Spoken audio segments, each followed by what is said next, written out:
SMNI News Channel. Truth that matters. Good evening, Philippines, and good day, world. I'm Franco Baranda. It's Thursday, 24th of August, and you're watching Newsline World.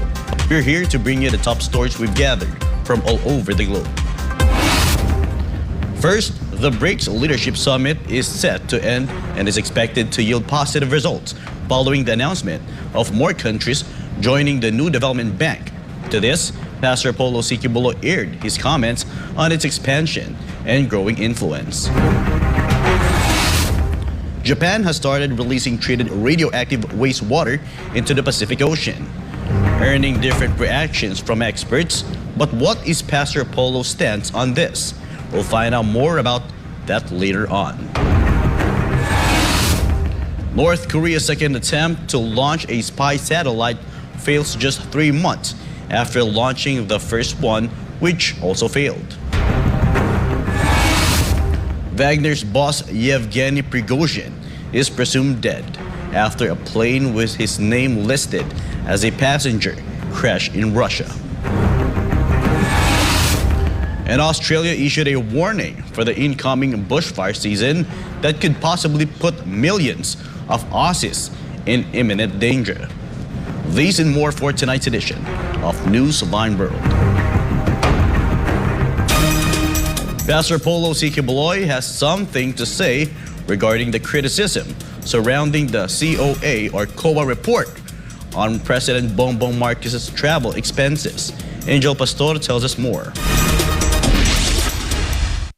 President Bongbong Marcos earned various criticisms and reactions following an annual Commission on Audit report stating that there was a significant increase in the president's travel expenses compared to the 36 million pesos worth of expenses last 2021. The said report also earned a reaction from Pastor Apollo, who aired his comments in his Give Us His Day program on Thursday. It's upon the discretion of the president to travel, and discretion of the DBM or Department of Budget to raise that. And of course, there will be critics that will try to criticize some of these decisions. Lahat ng gagawin mo riyan na may kaugnayan sa pera ng taong bayan ay may talagang scrutiny. Meron tayong freedom of expression, kasi a public trust is a public office, and you are like a public property. Anyone can comment about what you are doing, especially if they are giving their taxes. Pastor Apollo also said the importance of the president's foreign trips to improve the economy by promoting and encouraging other countries to invest in the Philippines. Merong commission on audit na pwedeng doon ilahad ang lahat. So, sa travel na yan, kinakailangan din naman ng isang Pangulo ng bansa na makipag-ugnayan sa Community of Nations para makilala ang ating bansa at magkaroon sila ng pagkakataong makapag-invest sa bansang ito para sa ikaunlad ng ating ekonomiya. Yun ang pakay marahil ng Pangulo kung bakit niya tinatanggap ang napakaraming mga imbitasyon na dumarating sa kanya para ma-promote din ang ating bansang Pilipinas. Meanwhile, Pastor Apollo also gave advice to those who criticized the president's travel expenses, particularly leftist legislators. Dapat ang unang magbigay ng reaksyon ng Pangulo kasi siyang kinriticize ni Arlene Roxas ng Gabriela. At alam naman natin si Arlene Roxas ng Gabriela kung sino yan eh. Yes. Di ba? Amen. Isa yan sa Cobra Black, di ba? Makabayan Black. At palaging may mga kritisismo talaga yan sila. At ang iba na isyong magagamit nila, gagamitin talaga para sa ganang ganon. Oh. Kung ako ang presidente at ako nasa lugar ngayon ng presidente at binatikos akong ganito ng isang ganito na parang nagmamahal sa bayan, ayaw namang kondinahin ng CPP and PNDF dahil may karugtong pusod sila. Ang sasabihin ko? Ano po? Anong sasabihin ko? Opo, Pastor. Ikaw na mag-presidente. Yun namang hindi nagbibigay ng tax, huwag na kayo mag-comment. Wala kayong karapatan mag-comment. Pero yung nagbibigay ng mga taxes na ginagamit ng isang public official tulad ng presidente, pwede sila mag-comment. Pero mababalansin naman yun ng Pangulo ng isang presidente kung ano ang kanyang dapat na ihatid at ipaliwanag sa taong bayan kung ano yung mga kritisismo tinatanggap niya. Nasa sa kanya na yan. For God and my beloved Philippines, Angel Pastor, SMNI News. BRICS is currently on the path of expansion after its leaders agreed to add 5 more countries to the regional bloc. Roxas has the details. We have decided to invite the Argentine Republic, the Arab Republic of Egypt, the Federal Democratic Republic of Ethiopia, the Islamic Republic of Iran, the Kingdom of Saudi Arabia, and the United Arab Emirates to become full members of BRICS. The membership will take effect from the 1st of January 2024. Argentina, Iran, Saudi Arabia, Egypt, and the UAE are set to become new members of BRICS, an informal grouping of economies that consist of Brazil, Russia, India, China, and South Africa. Some international observers consider the 5-member club as a counterweight to traditional West-led forums and institutions. The annual BRICS summit is now taking place in the South African city of Johannesburg. The 3-day summit started on August 22nd and ends on the 24th of August. During the summit, China's Minister of Commerce Wang Wenta delivered his remarks where he criticized countries obsessed in maintaining its hegemony. Russian President Vladimir Putin, on the other hand, slammed Western sanctions against Russia in a 17-minute pre-recorded speech. He said the illegitimate sanctions, practice, and legal freezing of assets of sovereign states amounts to undermining all the basic norms and rules of free trade. At least 40 countries have expressed interest to join BRICS, while 23 countries have formally applied for membership. Reporting this has been Melchizedek Cadiz, SMNI News, Kuwait. Pastor Polo Sikibaloy encouraged the public to observe the benefits of BRICS, as whatever the powerful economies offer will surely be supported by the people if it proves to be beneficial. Hannah Jane Sancho has the details. Let's see what the impact on us will be, whether the rise of BRICS and multipolarity in the world will be helpful or not. These are the words of Pastor Apollo Sikibaloy of the Kingdom of Jesus Christ when asked about his opinion on the world entering a multipolar era. BRICS, an economic bloc composed of Brazil, Russia, India, China, and South Africa, convened in Johannesburg, South Africa on Tuesday for the 15th BRICS Leaders Summit. So, malaki ito kasi 41% of the world's population, malaki yun. Nasasakop ng BRICS, no? 31.5% of global gross domestic product, GNP. Malaki yun. And 16% of global trade.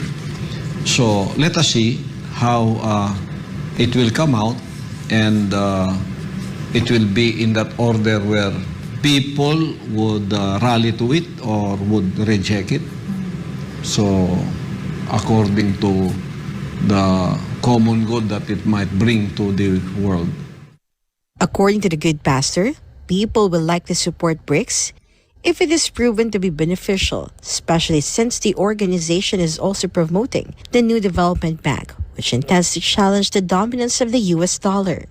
Yung tao kasi, kung ano man ang lumilitaw ng mga kapangyarihang ganyan, ang inisip ng tao kung ano yung magiging epekto para sa kanila.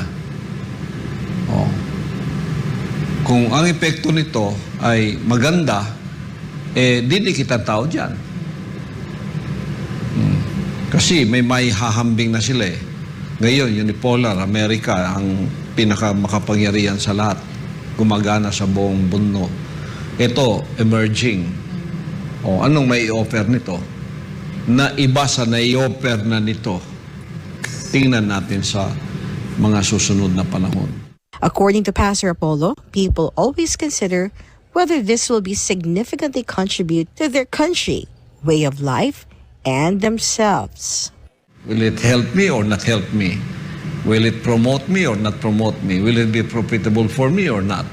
Whatever it is that these powers are offering to the world, it always redounds to the thinking of how it will be profitable for me, for my country, for me personally.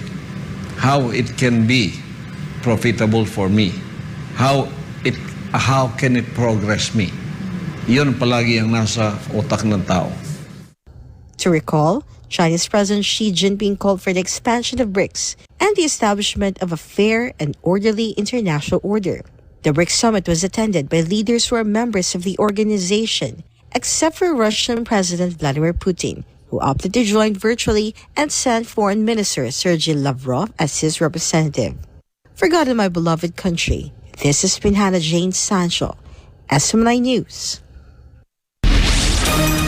Wagner's boss Yevgeny Prigozhin is feared dead, but there's still no confirmation whether he was really on board with the Wagner jet that crashed in Russia. And since then, uncertainty has surrounded his fate. Let's find out what we know so far on Carlo de la Peña's report. Many were shocked when reports emerged that the plane supposedly carrying Yevgeny Prigozhin, chief of the Russian paramilitary group Wagner, crashed in Russia with no survivors. The Emergencies Ministry of Russia confirmed that the jet plunged to the ground in the region. There were 10 people listed, including 3 crew and 7 passengers. The ministry said that the jet, an Embraer 135 BJ Legacy 600, was traveling from Moscow to St. Petersburg at the time of the said incident. Russian Federal Air Transport Agency Rosaviatsia said that the Wagner chief was on board, along with several high-ranking Wagner commanders, including Vladimir Utkin, the alleged co-founder of Wagner. The Russian Investigative Committee and the government of Tver region are currently investigating the matter. Meanwhile, although the Russian Air Transport Agency listed Prigozhin's name, they did not explicitly confirm that he was dead. And a non-confirmation leaves uncertainty regarding the fate of Wagner and its controversial boss. In fact, as of Wednesday evening, Russian officials said that they only discovered 8 bodies and none had been named by that time. Some Russian media outlets said that Prigozhin's plane tail number was RA02795. Another report by flight tracking site Flight Radar 24 said that a second plane linked Prigozhin with the tail number RA02878 departed Moscow shortly after the first plane. But this plane turned around after the first jet crashed. A report from Al Jazeera also said that Prigozhin's phone was found at the crash site, but not his body. As for the Embraer plane that crashed, Brazilian makers have said that they have stopped giving any support for such aircraft in 2019 due to sanctions. Meanwhile, the Kremlin and the Russian Defense Ministry have yet to respond to the crash. Telegram groups linked to Wagner released a statement asking the media and other Telegram channels not to publish unverified data and messages. The crash happened at a time that President Vladimir Putin was in the Kursk region in Russia to deliver a speech for the 80th anniversary of the Battle of Kursk and Russian forces. Prigozhin was known as Putin's chef by the media, and his fame surged for leading the battle for Bakhmut against Ukrainian forces. Months ago, he led a short-lived mutiny in Russia against its top military brass, but this move was not taken lightly by Putin, who called the mutiny a betrayal, treason, and a stab in the back.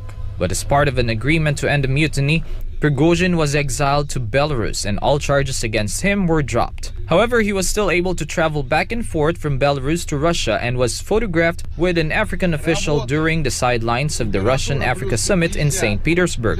His latest video address was shot in Africa, where he declared that Wagner would recruit more men and declared that he would make Africa even freer and will fight ISIS, Al-Qaeda, and other bandits. Reporting, this has been Carlo de la Peña, SMNI News. Speaker Martin Romualdez outlined the amendments to the military and other uniformed personnel pension system. MJ Mondihar reports. In his speech at Camp Gregorio Lim in Cavite last Wednesday, House Speaker Martin Romualdez provided an update on the changes in the military and uniformed personnel o MUP pension. Romualdez also shared the updates directly with the Marines. The solutions included a 90% retirement package based on the base pay for all MUPs. This is higher than the current 85% package for all AFP personnel. Police personnel with less than 20 years of service will now be included in the pension, including a separation lump sum. Most importantly, all MUPs will receive an annual guaranteed salary increase of 3%. Our valiant Marines, I am aware of how you value your families and look forward to building a better future for your spouses and children. Alam namin sa Kongreso ang mga problema ninyo para pagkasayahin ang sweldo sa araw-araw ng pangangailangan. This includes different pension systems for uniformed and non-uniformed personnel. Everyone actively in service will have a minimum contribution. There will also be a special window to assist disadvantaged pensioners. Salamat sa House Ad Hoc Committee. Makakatulog na mahiming ang lahat ng military at uniform personnel natin, gayon din ang mga pamilya ninyo. Sigurado na mababayaran ang lahat ng pensyon ninyo. May dagdag pa kayong sweldo taon-taon. The Congress is working to address the issues faced by retirees. They aim to do this without depleting the government's annual budget. A significant portion of the AFP's annual budget allocation goes to retirees' pensions compared to the current maintenance and operating expenditures of the institution. If this continues, it could lead to a fiscal collapse in the country. No less than President Bongbong Marcos himself is advocating for the prompt resolution of the pension system. For Ganamable of Philippines, MJ Mondihal, SMNI News.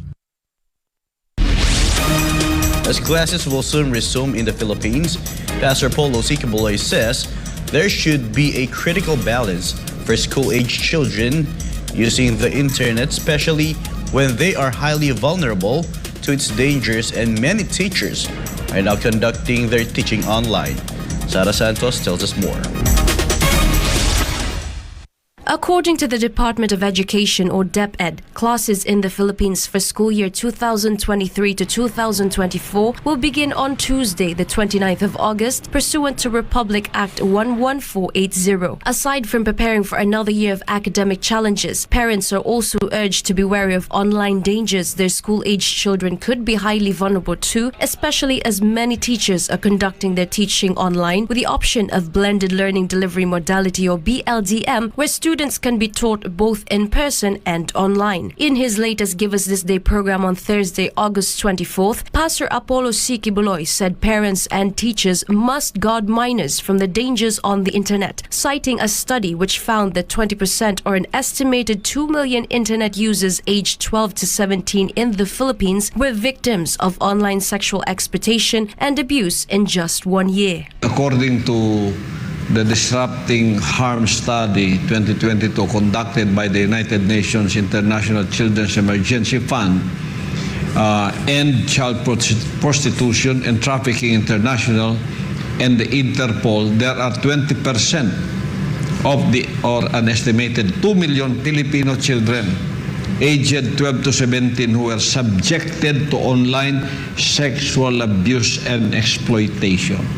Pastor Apollo stressed there should be thorough and intense vigilance when using the internet, and that there should be a critical balance of minors using it, as there is the danger of being tempted to use the internet for the wrong reasons. Marami ngayon, yan ang pinakamalaking problema, no? So there should be a critical balance of using the internet amongst the minors, and it is the responsibility not only of the school teachers or especially the responsibility of the parents na kailangan bantayan ka ng mga anak.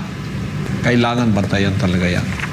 So, sinabi ko, there should be a critical balance of using the internet for good and also the danger of being tempted to go to the other side, the dark side of the internet, which promotes this kind of illegal activities, especially the exploitation of children. And the Philippines is one of the victims of them. So, kinakailangan talaga dyan ng masubsub at masusing pagbabantay. Kasi ngayon, napakadali ng ganyan eh. Lahat may internet, lahat may computer, lahat may laptop. Na isang click mo lang, 2 click, nandoon ka na. The good pastor even went further by saying that with the internet and social media, all gossip, fake news, and other things that poison the mind can now easily spread and be accepted by people. That is why the youth must be protected from what they hear and see, because according to Pastor Apollo, what you see is what you will become. Noon, magchismis ka, lalakad ka pa sa ibang baryo, barangay, para makapagchismis ka. Ngayon, hindi na. Through internet, social media, pwede mo ikalat ang chismis na gusto mo. Di ba? Ganun ngayon kadali ang paninira sa utak ng kabataan. Kaya kailangan bantayan ang lahat ng napapakinggan, ang lahat ng nakikita. Pero nyo itong mata at ating tenga, napakalapit sa utak. Di ba? So yung mga basurang balita, fake news, mga gossip news, mga paninirang balita sa internet, napakadaling tanggapin ng mga tao. Yung mga gossipers, yan, madaling paniwalaan ng tao yung mga gossipers. Ang gossip yan ay mga basura. Di ba ngayon sa ating panahon, yung kapitbahay mo magtapon ng basura diyan sa iyong bakuran, makikipag-away ka? Yes, po. Ngayon, ang tapunan ng basura, yung tenga ng tao eh. Napakadali. Pag pumasok dyan, kagad-agad pasok sa utak. Pag pasok sa utak, poison ka na, lalabas sa bibig mo. Paglabas sa bibig mo, yung kung ano yung basura, yun din ang lalabas sa iyo. Kaya ingatan ng mga kabataan sa mga basurang naririnig nila at mga basurang nakikita nila. Lalo na yung mga basurang nakikita, yung pornography. Napakalaking negosyo niyan. Tapos, papasok yan. Kung malapit ang tenga sa utak, mas malapit ang mata sa utak. 2 pulgada lang. Ito may 3 pa eh. Ito, 2 lang. Nakita mo, pasok sa utak. Tapos, poison ka na. Pagkatapos, magbabago na yung isip mo. Magiging poison na yung isip mo. Tapos, yung naisip mo, magiging item na poison na lalabas sa iyong pag-uugali. Kasi what you see is what you will become. Kaya ganun ang nangyayari.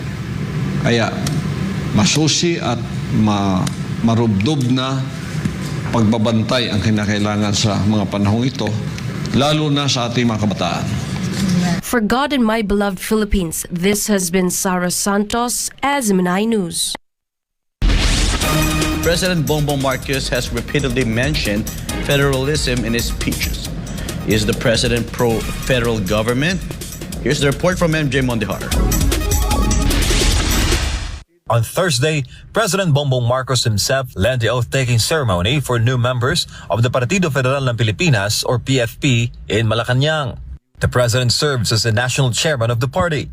In his speech, the president emphasized the importance of consistency in the party's ideology. 19 governors took their oath under the president's party. The president stressed that without a clear ideology, a party won't prosper and its members will keep shifting. Notably, President BBM has mentioned the term federalism several times. So, we are doing the first step of the federal government for the Philippines in all but name. And that is what we will continue to do. Ang aking laging sinasabi, which is very, very much in parallel with the thinking of federalism, is that with all the systems that we are trying to put together, what we are trying to do is to make the decision process be made in as low a level as possible. Are you familiar with federalism? Yes, because this was a campaign promise of former President Roddy Duterte during the 2016 elections. These memories remain fresh among allies of the former president. Simple lang, you're bringing down the decision-making to the lowest level. Yung binibigay sa kapangyarihan sa probinsya, sa region, para hindi na po umakyat papunta pa sa national government. Ang idea ng federalismo na sinusulong natin ay dapat lahat ng rehiyon ay magiging federal state. So if we have 17 regions, we will have 17 federal states. According to PFP National President and South Cotabato Governor Jun Tamayo, President Bongbong Marcos genuinely supports federalism and they plan to gradually promote this under the Marcos Jr. administration. Dahan-dahan na gagawin yung mga proseso hanggang sa maabot natin yung ultimate goal na meron tayo. Kahit beyond this term ay basta naandun lang siya sa timeline na naiset natin, ay sa tingin namin mananalo tayo sa labang ito. However, they're not rushing its implementation. Instead, the federal party's goal is to make the Philippines a federal country by 2034. Simula pa man noon ay talagang naiset na namin na by 2034, ito yung direksyon na meron kami, na hindi kami magmamadali. Meanwhile, before the oath-taking of PFP members, issues were circulating about the president's party affiliations. Some said they might transfer to Lakas CMD. There were also claims that the United Filipino Movement or KNP party was formed to support President Marcos. But in the end, he remained in the Partido Federal. Now there are two Marcoses in the party, as presidential son and Ilocos Norte Representative Sandro Marcos also took his oath to join the group. Kami po bilang nasa baba, bilang nasa ground, bilang nasa grassroots, kami po ay buong-buo ang suporta sa Pangulo, lalong-lalo na po sa kanyang mga initiatives. Nais po naming ipaalam sa Pilipinas na mahal ni Presidente Marcos ang kanyang partido, ang Partido Federal ng Pilipinas. For Ganamable of Philippines, MJ Mondihar, SMNI News. Pastor Polo C. Kibuloy on Thursday urged the Commission on Human Rights to first condemn the human rights violations perpetrated by communist terrorist groups before denouncing the drug war of the Duterte administration. Ina Mortel reports. The International Criminal Court or ICC's investigation into the alleged human rights abuses committed by the Duterte administration in its war on drugs continues to be a recurring topic. Amen. Praise the Father. This was stated by Pastor Apollo C. Kibuloy in his program Give Us This Day last Thursday, where he answered the question about his perspective on the planned cooperation of the Commission on Human Rights with the ICC. CHR Chairperson Richard Palpalatok said the Commission is willing to share the evidence it has gathered with the ICC. Meanwhile, Pastor Apollo said that the country's leaders themselves want to break away from the ICC. Kahit ang Pangulo natin ay nagsabing, we are cutting off ties with ICC. Yes. Mga senador natin, mga congressmen natin, lahat ng mga narito ay ayaw nila na pakialaman tayo ng ICC. Bakit? Kasi tayo ay isang republikang may mga batas na pinatutupad. The good pastor also defended the campaign against illegal drugs by former President Rodrigo Duterte, saying he saw legitimacy in the steps taken by the former president. Pangulong Duterte, inutusan ba niya mag-abuso kayo? Wala inutos na gano'n. Sabi ba ng Pangulong Duterte, sige patayin mo yan. Meron ba siyang inutos na gano'n? Ang narinig kong inutos niya you have to do your job in this crusade against drugs. If your life is put in danger, you have to defend yourself. You know? Siyempre, may mga nagkaputukan, barilan, tulad ngayon. May ilang bilyong worth of drugs na sabat. Makikipagputukan talaga yung mga drug lords doon. Yung mga dadala ng drugs. Sa illegitimate encounter, namamatay sila. Furthermore, according to Pastor Apollo, the Commission on Human Rights does not intervene in the human rights violations of the communist terrorist groups CPP, NPA, and DF. Itong Commission on Human Rights, hindi naman pinakikialaman ang human rights violation ng CPP, NPA, and DF. Saan maraming namatay? Sa CPP, NPA, and DF terrorist group o sa drug war na ang pakay ay iligtas ang kabataan at ang lahat ng taong Pilipinas para hindi masira sa drug at maging zombie nation tayo. Pastor Apollo emphasized that the CHR should prioritize addressing the violence of the communist terrorist groups, and he believes that the Commission should be the first to condemn their actions. Dapat tutukan ng CHR muna ang abuso ng CPP, NPA terrorist group na napakaraming abuses na ginawa. Amen. Pamamaslang ng mga inosente hanggang ngayon. At ang panununo, pambobomba, at pang-aabuso. Wala tayong naririnig sa CHR niya. Recall that the Anti-Terrorism Council designated the CPP, NP, and NDF as terrorist organizations under ATC Resolutions number 12 and 21 respectively, pursuant to Anti-Terrorism Act of 2020. The Philippine government has been at war with the CPP, NP, and NDF for more than 5 decades. The terrorist organization has committed numerous human rights violations, including murder, kidnapping, and extortion. For God in my beloved Philippines, this has been Ina Mortel, SMNI News. More news when Newsline World returns.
Pastor Polo C. Cablelink expressed opinion on proposed halt to free college education program. Meanwhile, the youth pastor favors the removal of wall decorations in classrooms as ordered by the Education Department. Daniela Paulite has the details. State colleges and universities that openly support the terrorist group's Communist Party of the Philippines, New People's Army National Democratic Front or CPP, NPA, NDF should have their free tuition privileges revoked according to Pastor Apollo C. Cablelink of the Kingdom of Jesus Christ. This statement comes in response to the issue of halting the free college education program. Pastor Apollo emphasized that not all universities should be subjected to the removal of free education. Instead, he suggests that it should apply only to universities blatantly supporting the CPP, NPA, and DF. Yung state university tulad ng UP na hindi nila pinipigilan ang mga makakaliwang grupo na mag-recruit para sa CPP, NPA, NDF, yun ang dapat kunan ng tuition. Pero yung mga state universities na pinipigilan ng ganito at binabantayan na hindi makapasok ang mga komunistang grupong sumisira sa kabataan, wag. Earlier, Finance Secretary Benjamin Jokno had stated that the universal access to quality tertiary education or free college education is anti-poor as it requires a substantial budget. Meanwhile, Pastor Apollo supports the directive of Vice President and Education Secretary Sara Duterte to keep the interior of classrooms clean without decorations, tarps, or posters. This is to help students focus on their studies. The good pastor also voiced his support for the Vice President. Tama, para walang distraction. At walang makapagsabit ng kung ano man doon o hindi naman kinakailangan. Pagaling ang sinabi ng ating Education Secretary at the same time Vice President, Sara Zimmerman Duterte. We support her for that. For God and my beloved country, this has been Daniela Paulite, SMNI News. North Korea once again failed in its attempt to launch a so-called satellite, as said by its state media. Sigrid Castañeda has the details.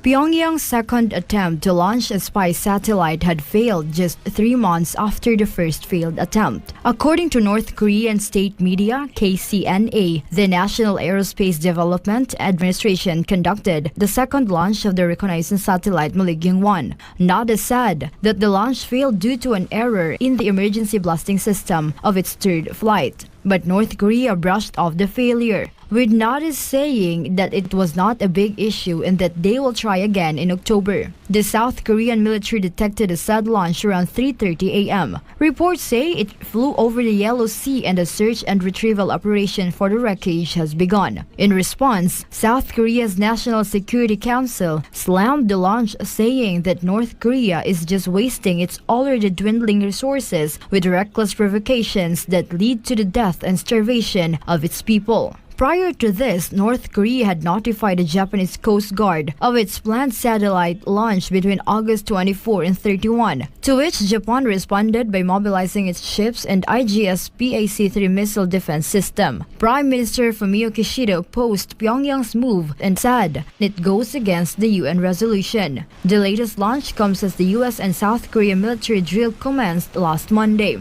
As of now, the relationship between the two Koreas is at its lowest point in years. Reporting for Newsline World, this has been Sigrid Castañeda, SMNI News. India made history after its Chandrayaan-3 made a touchdown on the moon. Justin Nazario has the story. India's space agency ISRO achieved a historic milestone by successfully soft-landing the Chandrayaan-3 spacecraft on the moon's south pole. This achievement, marking India as the first nation to do so, holds immense significance for space exploration. The lander Vikram detached from its propulsion module last week and has been sending lunar surface images since entering orbit on August 5. Its rover Pragyan has now begun exploration, transmitting data and images during its 2-week operational span. Pragyan reportedly ramped down from the lander and took a walk on the moon, as said by the Indian Space Agency. The successful landing, accomplished with a budget of $74.58 million, underscores India's cost-effective approach to space endeavors. This feat places India in a handful of lunar explorers alongside the US, Russia, and China.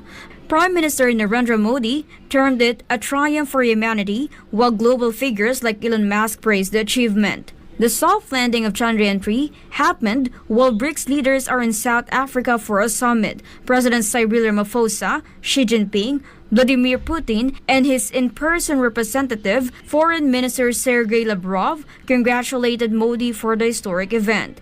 ISRO's future plans include crewed missions, joint ventures with Japan, and an orbital mission to Venus within 2 years. Reporting, this has been Yasin Azaria at SMNI News. The ruler of Dubai congratulated India after its spacecraft successfully landed in the south pole of the moon. Jonathan Acobo reports. Marhaba! His Highness Sheikh Mohammed bin Rashid Al Maktoum, Vice President and Prime Minister of the UAE and ruler of Dubai, joined India in celebrating a historic achievement in the field of global space exploration. Indian spacecraft Chandrayaan-3, which translates to mooncraft in Sanskrit, triumphantly made a lunar landing attempt earlier this week. In his online post, Sheikh Mohammed congratulated India for the successful landing on the moon and hailed the South Asian country for its continued efforts in making history. Indian Prime Minister Narendra Modi hailed the historic achievement as unforgettable, phenomenal, and serves as a victory cry of a new India. Chandrayaan-3 is expected to remain functional for 2 weeks and perform a series of experiments. The historic milestone made India the first country to land in the south pole of the moon. Tajulak al-Mazim Tahtiti. At karum ni balik na Jonathan Cobles my news na Emirates. China has called for deeper bilateral partnership as well as a high-quality belt and road cooperation with Bangladesh. Anissa de Guzman has the details. Chinese President Xi Jinping expressed his country's willingness to step up cooperation in different sectors with Bangladesh as he met Bangladeshi Prime Minister Sheikh Hasina during the sidelines of the 15th BRICS summit. Xi urged both countries to step up cooperation in infrastructure, information technology, new energy, and agriculture, among other areas. The Chinese president also expressed China's support in safeguarding the national sovereignty, independence, and territorial integrity of Bangladesh, as well as in opposing external interference to maintain domestic unity and stability. Bangladesh is among the 150 other countries that have joined China's Belt and Road Initiative, with 3 projects on the verge of completion, while 6 other projects are either underway or waiting to start. Sheikh Hasina congratulated Xi on the 10th anniversary of the Belt and Road Initiative, saying it has opened a new door of development, adding that Dhaka has avoided any debt trap with the help of Chinese funding and assistance. Xi's state visit to Bangladesh in 2016 became a milestone in bilateral ties as it upgraded their relations to a strategic cooperative partnership. China and Bangladesh have been in a strategic partnership since 2016, while Beijing has emerged as Dhaka's largest trading partner and one of its biggest providers of development assistance in recent years. Di siya Anissa de Guzman, Rangan Chakontep Mahanakon, SMNI News, Pratathay, Sawadika. Thailand's self-exiled former prime minister started serving his 8-year sentence just a day after he was arrested and taken to prison upon setting foot in the country. Chatmongkon Pisamay Gosod reports. Thailand's imprisoned former Prime Minister Thaksin Shinawatra has been transferred to a hospital due to health concerns within 24 hours after he arrived in the country from exile. Thaksin arrived in the country on Tuesday morning in a private jet where he emerged briefly from an airport terminal and paid respects to the portrait of the King and Queen before he was taken to the Supreme Court and then to Bangkok Remand Prison. He was moved to the public hospital in the early hours of Wednesday after doctors inside the prison hospital found he suffered from chest pain, low blood oxygen, and very high blood pressure. Thaksin returned to the country after spending 15 years in self-imposed exile abroad and was sentenced to a total of 8 years in prison. Meanwhile, his opponents cried foul over the report he was transferred to a hospital outside prison amid speculations he might receive VIP treatment. Authorities assure the 74-year-old billionaire will not be given a special treatment. A senior Justice Ministry official said that Thaksin would not be easily allowed to be moved to a more comfortable private hospital, adding that the former Prime Minister had not requested any special favors during the first 2 days of his detainment. รายงานจากราชบุรีนายชัดมงคลพิสมัยโกศล SMNI ประเทศไทย สวัสดีครับ Local experts in Australia urge communities to prepare for what is likely to be the most significant bushfire season. Sheena Seldom reports. The Australian Fire Authorities Council forecasted a grim outlook of high bushfire risk in most parts of the country. According to the council, most parts of Australia are likely to experience an increased risk of bushfires due to forecasts of above-average temperatures, decreased rainfall, high fuel loads, and changing weather patterns. Emergency authorities wasted no time putting large swathes of the country on high alert for bushfire this spring. Areas at increased risk of bushfire include regions in Queensland, New South Wales, Victoria, South Australia, and the Northern Territory. The devastating Black Summer bushfire season in Australia that took place between 2019 to 2020 burned more than 24 million hectares and claimed dozens of lives. Nearly 500 million mammals, birds, and reptiles also perished from the deadly blazes. Earlier this year, experts predicted that more than 2,400 lives will be lost to bushfires in Australia by 2030. Reporting from New South Wales, this is Sheena Seldom, SMNI News, Australia. Japan is unstoppable in discharging the nuclear contaminated wastewater from the crippled Fukushima Daiichi nuclear power plant into the Pacific Ocean, and it has already started on Thursday. This prompted China to ban all aquatic products coming from the said country. Saito reports. Tokyo Electric Power Company, or TEPCO, the plant's operator, said the water discharge commenced earlier afternoon, and this is amid concerns and opposition persisting among local fishermen and in neighboring countries and Pacific Island countries. TEPCO said it plans to carry out the first round of release over 17 days to discharge 7,800 tons of the radioactive wastewater. The move was met by protesters who rallied in front of the Fukushima prefectural office on Wednesday to oppose the plan. 汚染水をアルプスで処理したといっても完全に害がなくなるとは思えないので、世界の海を汚すことに福島県人として責任を感じてます。できる限り反対をしたいと思っています。いかなる処分をも行わないと約束して守れなかった政府が責任を取れるとは思えません。でも私たちはそんなに長く海洋放出を続けさせずに差し止める運動を続けていくつもりです。向こうは処理水って言ってますけど、水飲めるんだっても言ってるんだけども、実際にはそういう問題があって、いわゆる海に流すことによって、これは日本だけじゃない、福島だけの問題じゃなくて世界に流れていくわけですね。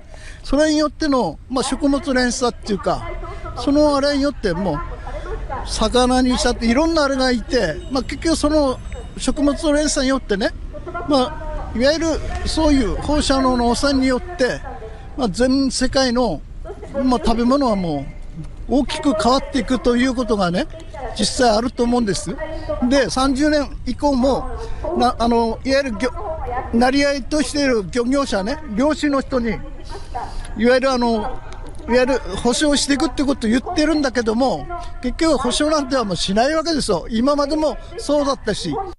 Japanese Fishers Federations and representatives of non-governmental groups in Fukushima said they remain opposed to the plan. South Korea's largest opposition party, the Democratic Party of Korea, held another mass protest at the South Korean National Assembly on Wednesday to express their strong opposition to Japan's move. Meanwhile, China strongly condemned the move and suspended the import of all Japanese aquatic products starting from August 24th.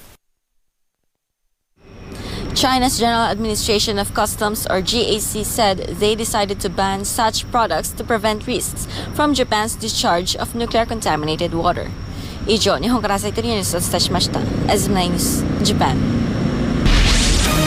An expert addressed the concerns regarding the recent move by the Japanese government to discharge the so-called treated wastewater from the Fukushima nuclear power plant into the Pacific Ocean. Sheena Torno has the story.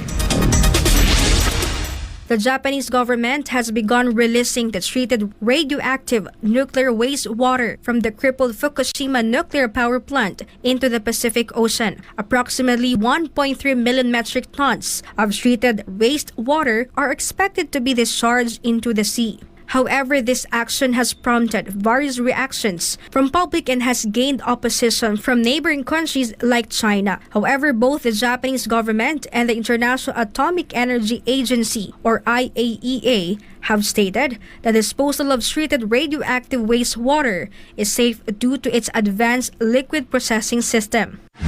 Meanwhile, an expert from Marine Science Institute at the University of the Philippines, Diliman, has explained the correct procedure for nuclear waste disposal. Okay, so for nuclear-powered plants, all of these, kailangan sumunod sa mga protocol na ang nagmo-monitor ay ang International Atomic Energy Agency. So yung IAEA, may mga bagay sila na may checklist sila na kailangang sundan para din sa operation ng nuclear plants at para din sa pag-manage ng waste na na-generate ng nuclear plants. So yung waste generated is also monitored by the nuclear plant itself and minomonitor din ito ng representative ng IAEA. So in general, bago maglabas ng waste ang isang planta, kailangan dumaan yon sa masusing pag-aaral ng planta mismo at ng IAEA. So, dahil dyan, masasabi natin na dumaan ito sa proseso. Dr. Irene Rodriguez, Associate Professor at MSI, is convinced that Japan adhered to IAEA guidelines, allowing them to release nuclear waste from the Fukushima nuclear power plant. Ang alam ko, ang gagawin ng gobyerno ng Japan ay dilution. So, yung kanilang mga naipon na waste at nakaimbak na waste sa kanila, bago nila i-release sa environment, idadilute muna nila. So, isang part, kunwari, 1 litro ng waste, lalagyan nila ng maraming seawater para yung concentration bumaba. And then, aaralin nila ulit kung ano yung mga levels ng radioactive material na laman ng diluted na waste at yun yung papakawalan nila ngayon sa karagatan. I think the Japanese government did a very good job containing the problem during the 2011 quake and the tsunami that came afterwards. Tapos yung storage, what they did after, how to manage the waste.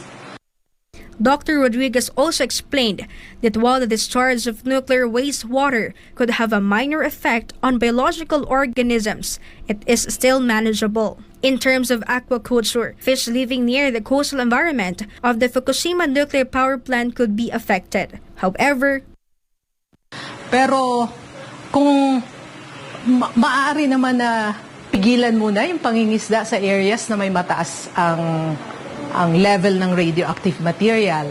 So, may paraan para maiwasan ang consumption ng contaminated waste. At pwede din nating ma-monitor yung mga isda mismo, yung fish and the shellfish that are taken out from the coastal environment close to the nuclear plants. So, may way para maiwasan na yung contaminated material ay makarating sa mga tao. Fishermen should not be worried for now, as said by the experts, because it would take several years before the treated radioactive wastewater from the Fukushima nuclear power plant reaches the Philippine waters.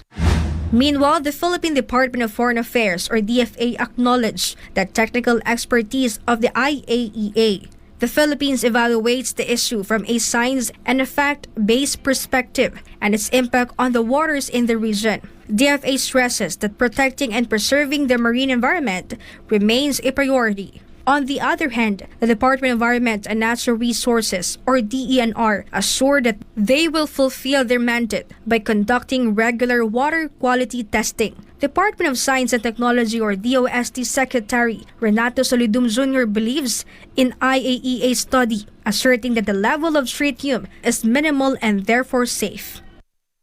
Pero ang contamination ay pwedeng mapababa doon sa requirement sa pamamagitan ng mga treatment method, no? So, ibig sabihin, napababa na nila ito. Kaya ligtas na ito kung sakaling yung mga particular na radioactive nuclides ang ating pag-usapan. However, many people are still concerned regarding the release of the wastewater as they worry about the potential impact on the late-stage fish. The Pacific Ocean covers the eastern part of the Philippines, potentially reaching the Bicol region and other parts of the country. Kasama rin po kami na maapektuhan gawa po ng pagalimbawa wala po yung makukuha, wala rin po kami paninda. Paano po yung mga halimbawa mga pinapaaral na mga bata na umaasa din sa unting kita namin sa pagtitinda. Apektado din po. So dapat wag talaga? Dapat po wag naman po sana hanggat maaari. Itigil na nila yung para hindi mawala yung supply natin ng isda. Pastor Apollo C. Kibuloy of the Kingdom of Jesus Christ shared his perspective on Japan's move. The good pastor said he strongly opposes Japan's release of nuclear waste, citing potential health and livelihood effects on people. Anong magiging epekto nito? Para sa akin, kung ako ang Japan, hindi ko i-release yan eh. Kasi sasabihin lang may epekto man o wala, magkaka-epekto talaga yan kasi radioactive waste yan eh, wastewater. Pag mga isda natin may epektuhan, mga tuna, mga iba pang mga lamang dagat, patas kakainin natin, magkaka-radioactive din tayo. Magkaka-cancer na tayo niyan, ganon-ganon. So why are they dumping it? Itago mo na lang. Ilagay mo sa isang malaking sisidlan at kung gusto mo ibaon, nakalagay siya sa isang storage na hindi na pwedeng buksan pa. Kaysa itapon mo sa dagat, pagkatapos makukontaminate mo po sa libutan. Sana huwag na gawin ng Japan yun. For God and my beloved Philippines, this has been Sheena Torno, SMNI News. And before we end, may be inspired with the message of the appointed Son of God.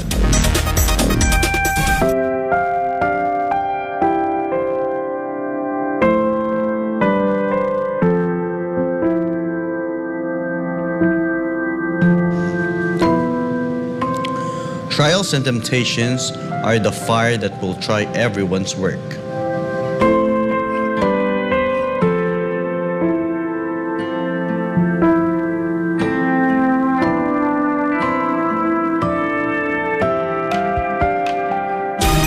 And that's all for today's edition of Newsline World. For more news update, you may visit SMNInewschannel.com or follow us on our official social media accounts on Rumble, Facebook, and Twitter. For God and for my beloved country, the Philippines, I am Franco Baranda. Thank you for watching Newsline World. And thank you to our beloved pastor, Pastor Apollo C. Kibuloy, for the opportunity to be part of this program. may continue to listen on SMNI as it delivers nothing but fair, truthful, and balanced news because SMNI is your source of credible news.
This is SMNI News Channel.